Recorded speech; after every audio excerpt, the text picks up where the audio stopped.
J'aimerais qu'on parle du cyberharcèlement, parce que Kenza est avec nous, et c'est vrai que tout le monde a parlé de cette Ligue du LOL. Vous êtes l'une des premières victimes de cette Ligue du LOL, un groupe Facebook créé dans les années 2000, composé de journalistes voilà, qui se disaient sérieux. Voilà. On a vu voilà, que c'était des charlots. Des bien pensants, bobos. Exactement, bobos, qui nous ont également beaucoup tapé dessus. Bah oui, les Inrock, tout ça, Libé, tout ça, tous les blogs comme ça, insupportables. Bon, ils nous ont beaucoup tapé dessus. Depuis le 8 février, les membres du groupe sont accusés par plusieurs personnes de cyberharcèlement en groupe. Tous les médias ont parlé de cette affaire. Regardez et vous allez nous raconter ce qui vous est arrivé. C'est Ligue du LOL, un groupe Facebook qui date de 2013, un groupe Facebook fermé, réservé à ses membres, une trentaine de personnes, surtout des hommes, des journalistes, de publicitaires, de graphistes, de petites frappes pseudo-intello qui, il y a quelques années, occupaient leur journée à harceler des personnes sur les réseaux sociaux. Un humour pour le moins douteux qui n'est que la partie émergée de l'iceberg, car les attaques les plus graves, appels à la haine, photomontages dégradants, divulgation de données privées, ont été postées sous des comptes anonymes et sont difficilement traçables. Alors, Kenza, merci d'être avec nous. Vous êtes blogueuse mode. Qu'est-ce qui vous est arrivé? Racontez à nos téléspectateurs. Alors pour moi, ça a démarré en 2013. J'étais déjà très active sur les réseaux sociaux puisque je tiens un blog mode depuis 2008. Et du jour au lendemain, je me suis retrouvée avec un tweet, 2 tweets, 3 tweets et 50 mentions par jour, 100 mentions par jour, etc. Plutôt dévalorisant. Alors au départ, on met ça sur le compte de l'humour. Puis on se rend compte que c'est plus de l'humour parce qu'on dépasse un peu les limites.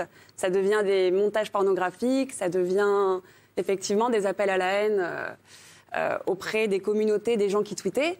Ça reprenait mes articles sur le blog que ça détournait, ça reprenait mes vidéos, ça les détournait. Et c'est monté crescendo comme ça a duré pendant 2 ans. Jusqu'à ce que je me retrouve finalement avec un tweet qui m'a fait réagir, le premier tweet qui m'a fait réagir, sur lequel on m'insultait de pute très ouvertement.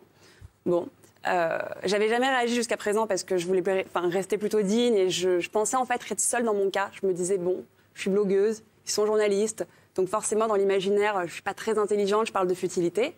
Et en fait, j'ai été très surprise de me rendre compte qu'on était tout un tas de personnes à être victimes de cette Ligue du LOL, quoi. Et c'est là où je m'en suis un peu voulu de ne pas avoir réagi en temps et en heure parce que ça ne m'a pas forcément touchée comme ça a touché d'autres personnes. Je m'en suis rendu compte en lisant les témoignages.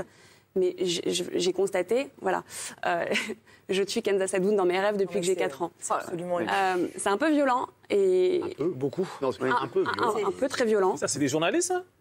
Elle, je crois pas. Ouais. Elle, je pense que c'est une fan de la d'eux. Ligue. Après, c'était voilà. En fait, les agresseurs peuvent être partout. Mais ça traduit bien la sidération que peut avoir une victime devant un flot de notifications. Parce qu'on parle de horde, hein, c'est-à-dire qu'ils partent en raid contre vous. Et cette meute-là va venir vous harceler régulièrement, continuellement, et pas simplement une fois de temps en temps. Et c'est l'accumulation de cette haine-là qui fait que ça peut détruire quelqu'un. Christine, est-ce qu'il y a des solutions sur ça? Moi, je dis éduquer, informer, pénaliser.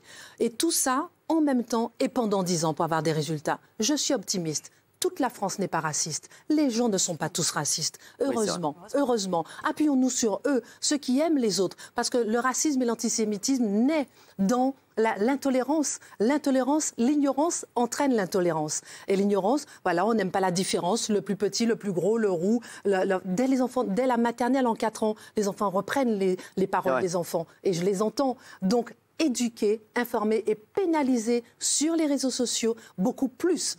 Combien de fois on se fait insulter sur les réseaux sociaux sans être pénalisé? On se rappelle de Christiane Taubira qui, elle, l'ancienne élue Rassemblement National, Front National, avait eu juste une petite amende de 3 000 €, pénalisée fortement, éduquée, informée. Je crois à la France, je crois à toute la France qui n'est pas raciste. Alors, Dominique Sopot.